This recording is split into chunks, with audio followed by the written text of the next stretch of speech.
So I'm going to be discussing, I'm going to be helping you guys check in with other location-based services. We had a discussion about Foursquare earlier, and as evidence, everyone here has heard of Foursquare, so he's used Foursquare.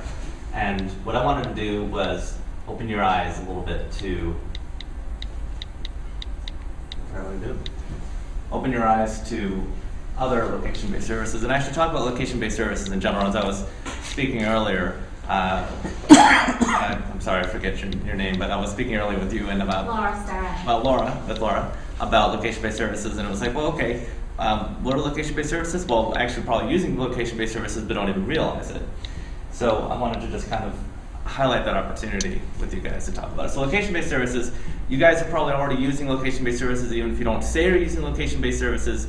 A great example is Google Maps on a smartphone. That's a location-based service. You guys are using location-based services if you're doing that. What is not is if you are opening a map in Google Maps and browsing around the map. You're not getting a service provided to you based on your location.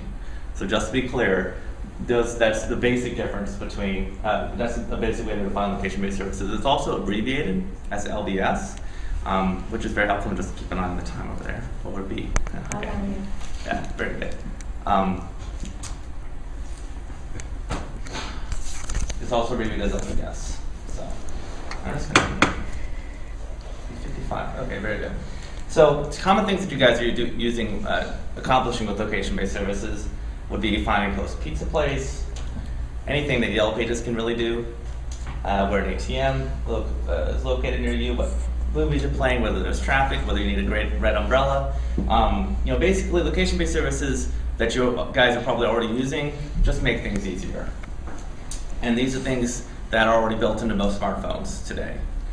However, there is a group of location-based services that are not built into phones. These are apps. A lot of them are based around the idea of the check-in, which is what Foursquare is based around.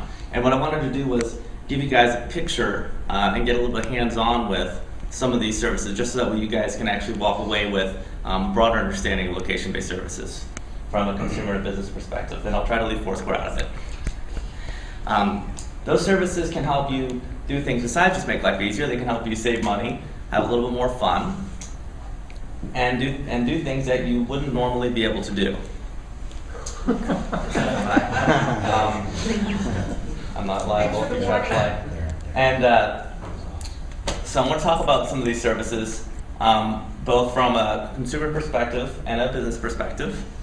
We'll check in with both of those. Just talk about the consumer perspective, how you can save some money, have fun, and do things you couldn't do before. I want to talk about these three location-based services. They're available for Android and iPhone. I believe World's also BlackBerry available now on the m.blackberry.com. And I think Red Laser's practically showing up in feature phones these days, not smartphones, but it's not.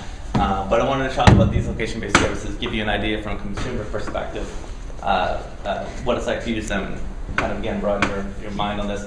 Whirl looks like this. It's similar to Foursquare in that it's you can check into places with it, but where they immediately differentiate themselves is that instead of just finding places to go based on your map of where your friends are, it brings recommendations to the front, and it basically tries to recommend things for you to do based on what your friends are recommending. And Eric's going to talk a little bit more about recommendations and how it can bring location-based services to the next level. But it's similar to Foursquare also in that you can see a list of venues near you that offer specials or deals, or you can get, in the case of World, they offer prizes, which is a little interesting.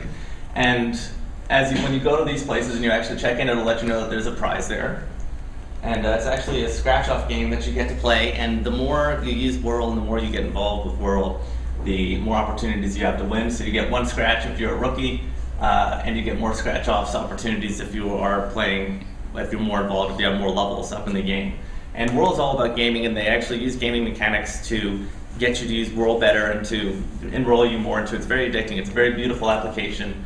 If you're a really big Foursquare fan like myself, it'll kind of make you want more from Foursquare by using it. And it's one of those things where, there's a story here actually, where you might use something like Whirl to find where you're going to go, and then actually go there, and then maybe you get a prize as you arrive for fun. And then once you get there, you might open an application like Shopkick. How many of you guys have heard of Shopkick? No? All right, awesome. This is my goal, right? I'm trying to bring out some obscure but really awesome LBS applications. Shopkick is an application that basically rewards you for going places, just for walking in. That's basically their story. But they also reward you for doing things inside of the store, which is also fun. So you may have gotten to the store using Whirl, and you walk into, you basically open Whirl and see what's nearby, and you find that store that you went into. Not every store is listed in Whirl. It's a little bit different. Can't really add a menu to Whirl, but for example, what you're able to do with Whirl is you get these things called kickbucks. And these kickbucks can be used to, as you use Whirl and as you go to stores, you earn these kickbucks that basically can be turned in for gift cards, which is pretty cool. I'm 250 kickbucks away from a Best Buy gift certificate. I don't know what the value of that one is, but if I tapped it, I would find out. You can also donate your kickbucks to charity. So you got to the store using your phone, you open the kickbucks, and you basically can open Whirl, and you can actually help charities out just by using this location-based application. And what's interesting about Whirl or Shopkick is some of the places that you go to will give you a special deal, like Sports Authority gives you a $10 gift card if you spend 50 bucks. Or you can get more kickbucks by going into the store and finding products that their partners have basically paid to have placed in the app and scanning them to show that you actually went over there and did check out that Planters Peanuts. And it's just something else fun to do with your phone from a consumer perspective. I want to encourage people to actually check in more often, as Neil was saying, by offering fun and rewarding experiences. I'm going to give you guys some examples about that. So getting the keys, black and white, not so good on this thing.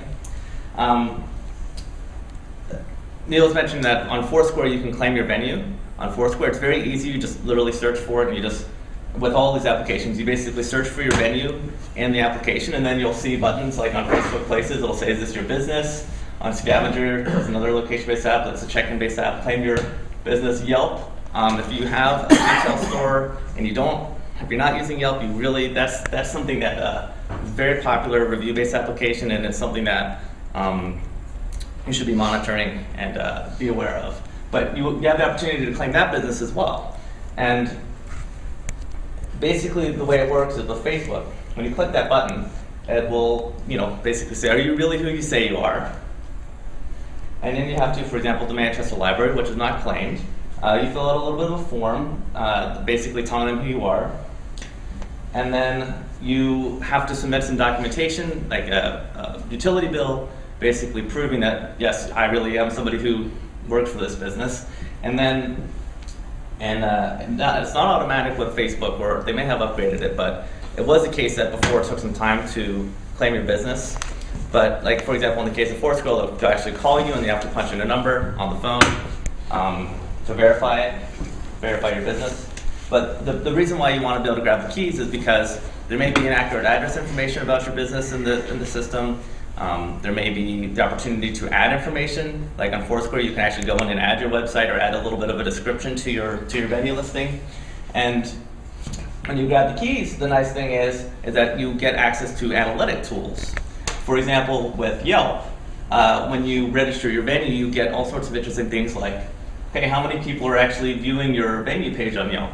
That kind of is an interesting thing. Okay, am I becoming more popular online? Is there some reviews that I should know about? They'll send you notifications when people post a review of your business on Yelp when you claim the page. So that's a really good opportunity to be able to be aware of what people are saying about you in these services without having to actually go to the page and refresh it all the time.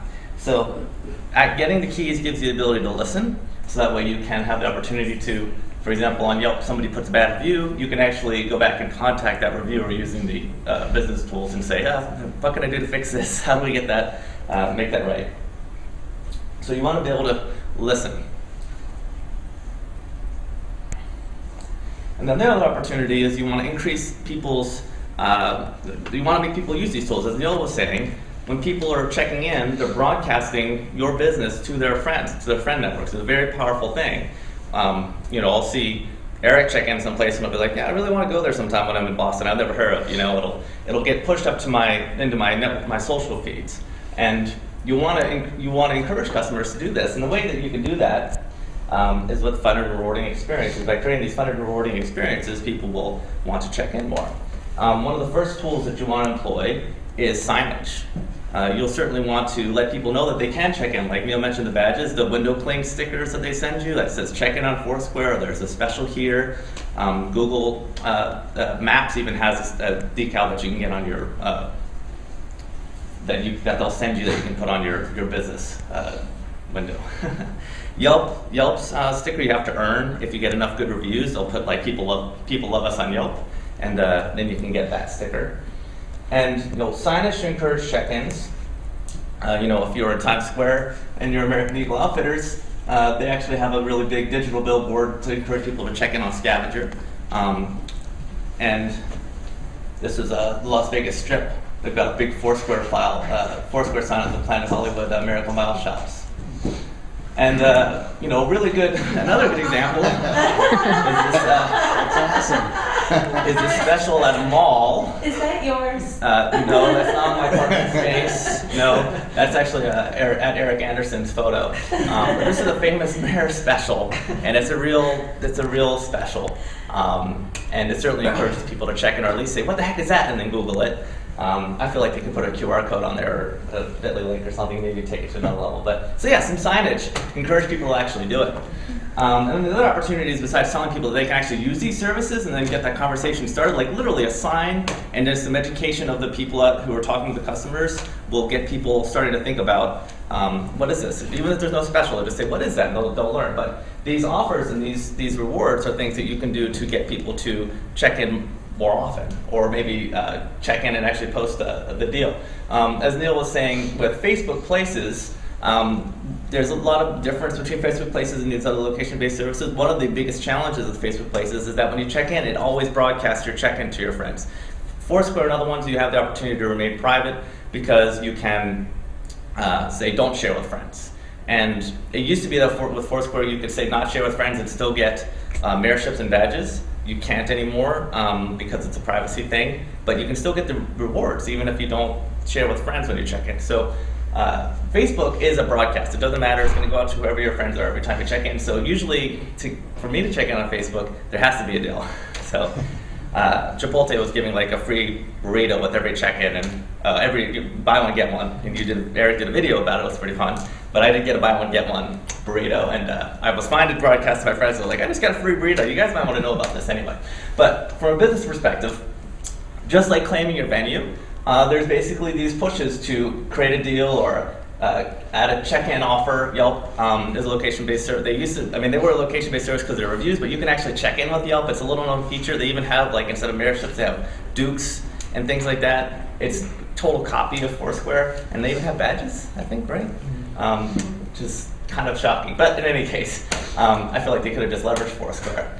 I wanted to just give you guys a quick picture of what it's like to create a deal on Facebook.